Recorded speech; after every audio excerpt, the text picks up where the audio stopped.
Obviously, we just heard from Theresa May giving her reaction, saying it's time to get on with the job of delivering Brexit. What are your thoughts on what happens next? I mean, clearly the question that was shouted at her as she went back into number 10 is, how will you get this through Parliament, the Brexit deal? What are your thoughts, sir?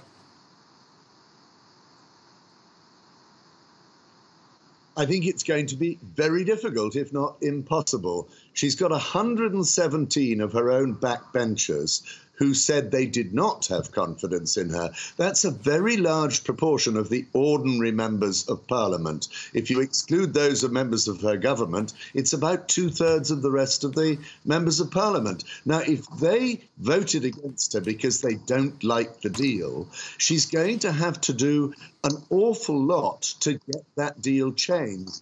And I don't see it happening because we've had a very clear message from Brussels, from Angela Merkel in Berlin, to say we can't change the treaty text. We can provide you with reassurances. But what her backbenchers are looking for, and what critically the Northern Irish Democratic Unionists are looking for, is actually to scrap the so-called backstop agreement on the Northern Irish border, or at the very least to have a very clear deadline for it. She's simply not going to get that. So I fear that although she's survived tonight, the real problem of getting Brexit through is not resolved at all. And in terms of her future leadership, she's already declared that she won't be leading the party into the next election. But clearly, she is wounded by this, is she not? I mean, obviously, I no confidence on whether she wins it or not. Obviously, she's won it, and that's great for her. But it must obviously raise questions about her leadership because of the number of MPs who won't be behind her in her own party.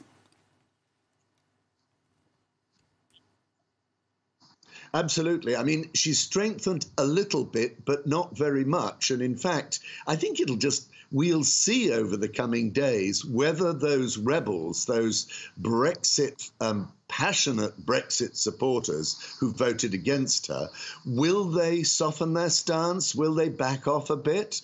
That's her hope. But these people are very determined, and they dislike the deal she's negotiated hugely. And it's not just the Brexiters, because there are quite a lot of parliamentarians in the Remain category who also think it's a rotten deal. So she may very well have to find another way round this. I see Parliament the Parliament at Westminster as being fundamentally deadlocked on all fronts, and that's what she's got to get by. So she's got over this temporary distraction, if you like, of her own party rebels, but she's not got a majority in Parliament. Is the solution a second referendum, sir? What do you think?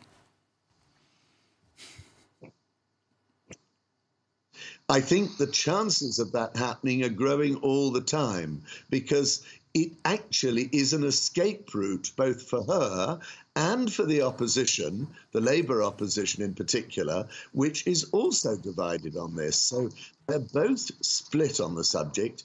And actually, it's a way out to say, then we must go back to the people. I'm not sure it's a dramatic solution. And indeed, you could have a referendum result which voted still for Brexit. So it's quite close in the country. The country is split right down the middle, and so is Parliament.